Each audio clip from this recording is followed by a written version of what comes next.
Hello and welcome to Pickleball Therapy, the podcast dedicated to your pickleball improvement. It's the podcast with you in mind.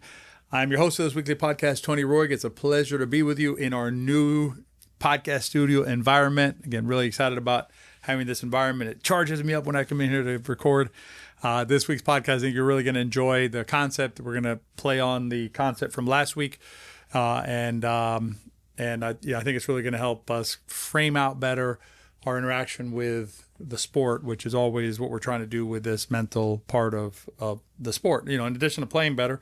But, as I always say, when you feel better about the sport, you're going to play better, period, end of story. A couple of housekeeping notes before we dive into that. If you're in Florida or can make it to Florida at the end of July, I was saying June, and then July, I have a camp here. It's indoor at a beautiful facility that just opened up. The courts are spectacular. It's limited to only 16 players. So if you want to join me for this 2-day camp, I would recommend acting fairly quickly because these spots generally fill up pretty quick. So you can find out information at betterpickleball.com under camps for that one. And then the other note is if you can't make it to the camp but still want some training, join me for our strategy clinic coming up on June. I believe it's the 25th, but you can double check that when you go to the website. It's our strategy clinic. It's a live event. I'm going to be discussing the soft game and dinks in particular, how to hit them better, where to hit them, things like that. Some dink concepts that really help you when you're up at the non-volley zone trying to solve that part of the game. So check that out. And we try and make these very reasonable in terms of price, and also obviously they're you can watch them from your house, so about as convenient as we can make them. Can't make them more convenient than that coming into your living room. So check those two things out. I have a shout out this week, but instead of doing the shout out, it's actually a question that was asked by Larry, so I'll go ahead and do that in the riff. So we're going to get to that one in a second. All right, so let's dive into the topic for this week, the main topic for this week. And it has to do with diminishing ourselves.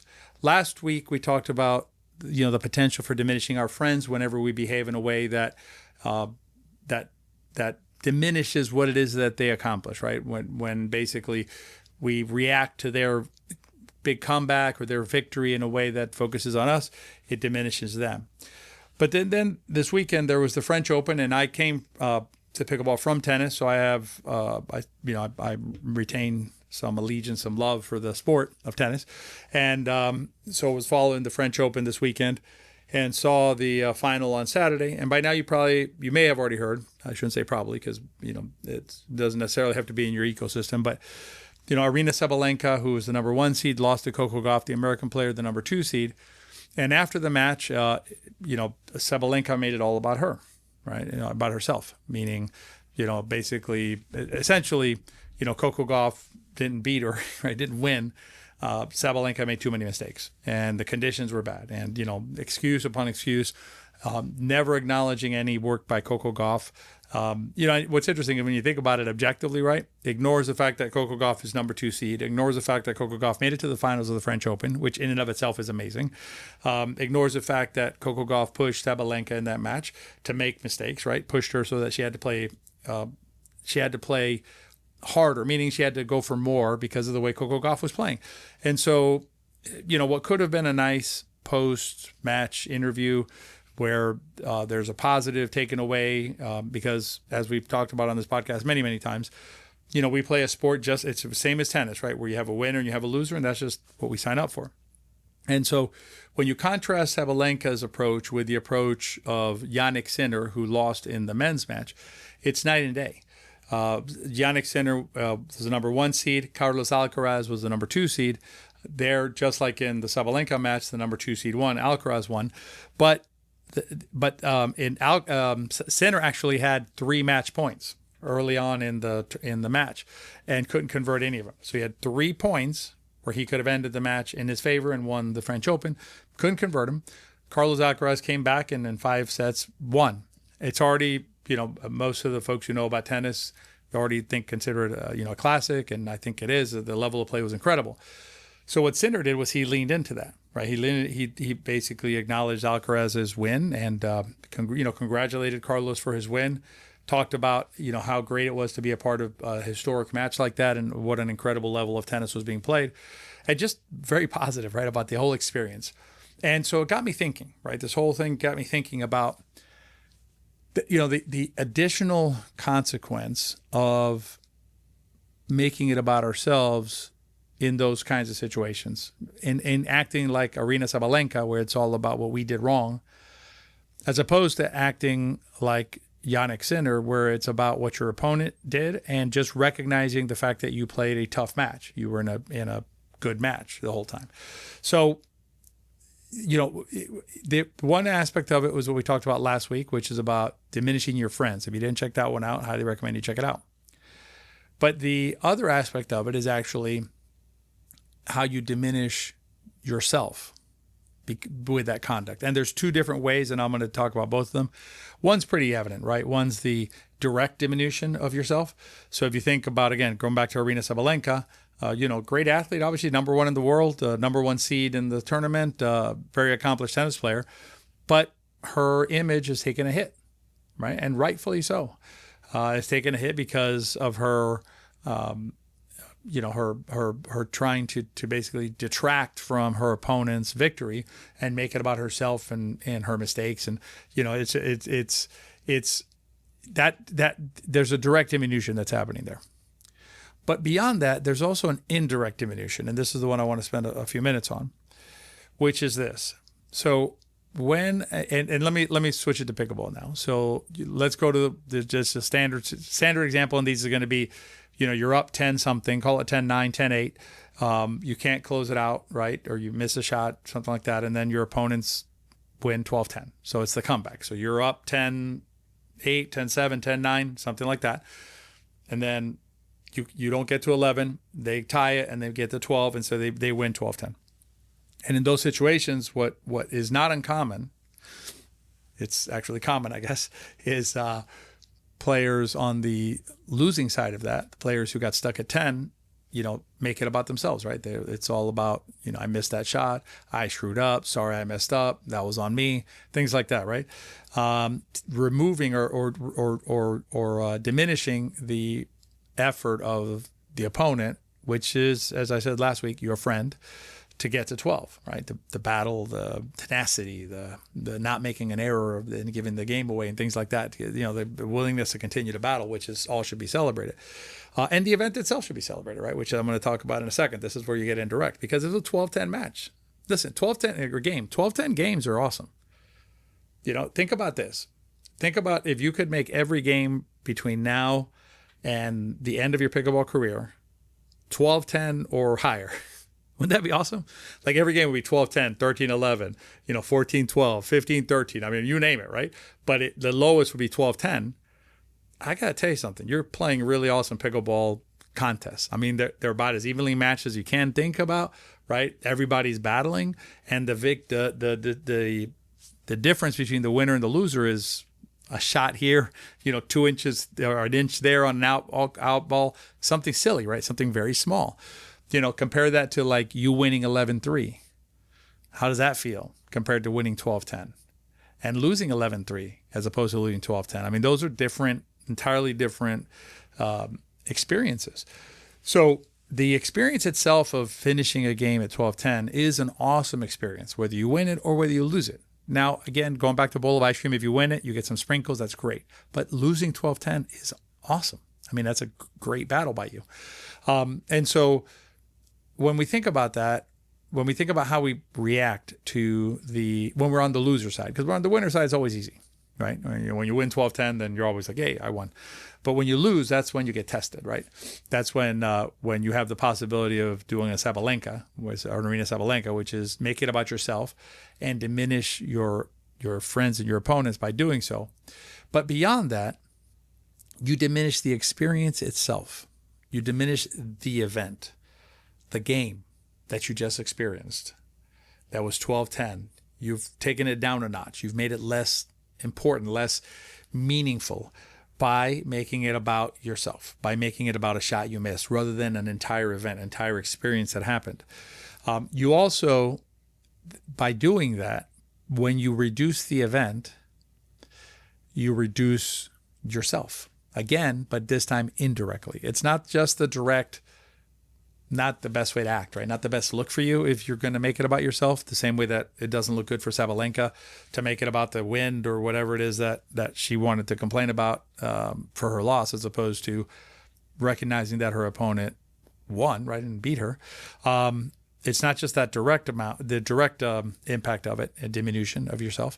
It's the indirect one, because what you're doing is you're bringing down the entire event. And if you take it to its logical extreme, you'll see what I mean. So let me go back to Aryna Sabalenka for a second. The only reason that we even talk about Aryna Sabalenka is because she's the number one player in a sport that has traction. Okay, so in a sport that people generally kind of care about, right? Tennis is not kind of, they do. I mean, tennis is a sport that's popular. Players and people in general follow the sport. So knowing who the number one player in tennis is interesting, and being the number one player in tennis has its thing, right? So that gives her a certain position, right? Certain cachet, if you will. Now, if you tear down tennis, so if, let's say tennis becomes irrelevant, right? In a hypothetical, or tennis is irrelevant, then what does it matter if you're number one in tennis? It doesn't matter. So what Aryna Sabalenka is doing that she doesn't realize, because she's young, right? She doesn't realize, is she's tearing down the very house upon which her value as a player, right? That part of her life, being number one in tennis, has value because of the house that it's built upon. And when she tears down the house, she tears herself down with it. And it's the same thing for you in your local community, right? In your local facility. If you have a really good group of players, right, that enjoy playing with each other, you have really competitive games, and let's say it's all 12-10 again, right? Every match is 12-10. Every game is 12-10. If you tear down those games, you tear down the fabric of what it is that you and your friends have built in your group that you play with, or the facility open play, right? You bring it down a notch, and then you bring it down a notch. And every time you do that, you reduce its importance. You reduce yourself as a member of that fabric, right? A piece of that fabric. So when you think about your behavior, think about this context of yourself inside of a bigger framework. And this, I meant to do it last week, and I'll go ahead and do it this week. Credit to one of, I would say, my strongest mentor in the mental game, Coach Peter Scales, who developed the Compete, Learn, Honor philosophy. And his philosophy is compete, learn, honor, with honor being the principle, the tenet of the philosophy. And that idea of honoring is the idea that the game itself is bigger than any one of us. And so when we act in a way that tears down the game, we're not honoring the game. And the extension of that is that we're not honoring ourselves as members of that community, of that game, right? As a part of that world. And so I think it's a really helpful way of thinking about it. I highly recommend Coach Pete's book for you if you haven't read it. Even if you have read it, he's developed a playbook which is specific to pickleball, and it has very hands-on ideas in there, very hands-on items that you can work on to continue to work on your mental game, on your mental interaction with the sport of pickleball specifically. I'll put a link in the show notes. There's a code, I believe. I'll put all the instructions in the show notes below this show, and you can go there and get that. And I believe it's a very significant discount. So again, the details will be there. I don't remember them off the top of my head, but take advantage of that. I mean, Coach Peter's ideas are super, super helpful in this idea of how we interact with the sport that we're a part of, and how it impacts us through this ripple effect is really helpful, I think. So think about when you're behaving, in the way you're behaving. Think about how it carries, how it impacts your opponents, how it impacts the game itself, and how it impacts you. Because what I would suggest to you is that if after a 10-something loss, where you end up losing 10-12, then if you behave in a way that's about you, you diminish your opponents, you diminish the event itself, the game itself, and you, by extension, diminish yourself and your partner in that process. So keep that in mind in terms of how you decide to interact with with your events. Hopefully we can move away from Sabalenka responses and move more towards Sinner responses in our responses to losses, which will happen if you're playing at level. There's no way to avoid it. All right, let me dive into the riff. So let me pull up the question here. Larry asked a question on the YouTube, and I appreciate Larry asking the question. So we were talking about last time it was about chasing fairies. Oh yeah, the diminishing one was actually not last week, it was a week before. So 246 was diminishing, last week was chasing fairies. So Larry said, great concept, makes so much more sense. Thank you, Larry, for that. And then he asked this question, and I think this is the question that's going to apply to a lot of you listening. Do you have any thoughts on how attitudes of the people you play with affect your play? I play rec level in Florida and New Jersey, and I seem to play better in New Jersey, and I think, and then he puts in parentheses, at least it's how I feel, it's friendlier in New Jersey, and I'm less anxious, so I perform better. Competition is about the same, so between New Jersey and Florida. But the caveat is that I am friendlier socially with the Florida group and not the New Jersey crowd. All right, it's interesting, Larry. So there's kind of a two things that maybe cut against each other a little bit, meaning like you're friendlier with the Florida folks and feel more pressure. So is it that, or is it that that the group in New Jersey is it's friendlier? So it sounds like the group is friendlier in New Jersey, but you have closer contacts here in Florida, and those probably are compounding for you. So let's deal with one at a time. I agree with the idea that when you're playing in a group that is kind of a weird vibe, you're not going to play well. And that's happened to me locally. There's actually groups, there's been a couple of groups that I have shied away from playing with, not because the level of play is fine. They can hit the ball very well and they know the game, but it's just a weird vibe. Like it's just the vibe's off for me, right? And it doesn't mean let me be clear. It doesn't mean they're doing anything wrong, right? They're entitled to live their life the way they want to live it. It's just not the vibe that I relate to. So I don't go there. And I notice that when I go there, I'm not really focused on the game. I'm not really into it, and I don't play as well as I can otherwise. The flip side is when I play with my friends, like I'm playing tomorrow in a group, and I expect to see several of my friends there, and it's going to be more relaxed, more, I'll joke around more, I'll be more relaxed, and I'll play way, way, way better in that environment. So I do think that, I'm pretty confident that how you feel in the group, right? The vibe that you're getting from the group is definitely going to impact your play. Now, the compounding there may be that if you feel closer to your Florida friends, meaning like you're closer to them than you are in New Jersey, then perhaps you're internalizing what you believe their opinion of you is based on your performance on the court. In other words, if you don't perform on the court, then you feel more let down in terms of your friends judging you potentially negatively because of your performance on the court. I would submit to you there, the best thing I can tell you there, and I believe we did a podcast on this. I don't have the number off the top of my head, but the idea is that no one has bandwidth for that. Most players don't have bandwidth for that. As long as you're roughly at level with the other players, the fact that you had a rough day or whatever, most players are, it's in one ear out the other. They're not paying attention to it. They have their own journey, right? My guess is there's friends of yours in Florida who are just as stressed as you are about performing well in front of their group. So I would discount that some. The only caveat I would make there is just be mindful of,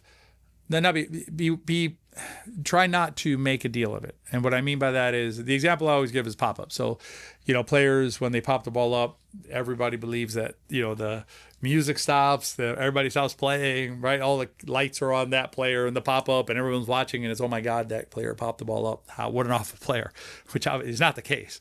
And the same as what you're talking about in that situation, other players aren't keeping track of that stuff. For the most part. I mean, there are exceptions, but for the most part. But they will if you make a deal of it. So like if you pop it up, and then you say like, man, I always pop the ball up, then your friends are going to think, what? You always pop the ball up. So, same thing here. Like, if you have a bad day, just go about your business, say hi to everybody, play your games the best you can. and then carry on. Just carry on. Carry on carrying on with your game. So, but yeah, I can definitely see how those would impact your play. I think you have more control over the second one. The vibe is just a vibe thing, and that's you can work on that in terms of like shutting it out potentially. But the others are judging me thing, I think that one you can work with more directly by understanding that they probably are not for the most part, because remember that they have their own problems that they're dealing with. So, all right, it's kind of, one more thing. It kind of reminds me of the when you're giving a speech, they say, imagine everybody doesn't have clothes on. Same thing. Like they have their own problems. You have your problems. They have their problems. They're probably navigating their problems. So anyway, so that's this week's podcast. I hope you enjoyed it. I got to be honest with everybody. I haven't heard, there's no other shout outs there's Alan on YouTube is always on there. There's one or two others. But on the Apple side and the Spotify side, it's pretty silent. So if you listen to the podcast and have a moment to rate and review it, really would appreciate it. As I always say, it helps us reach other players like you who may benefit from this podcast.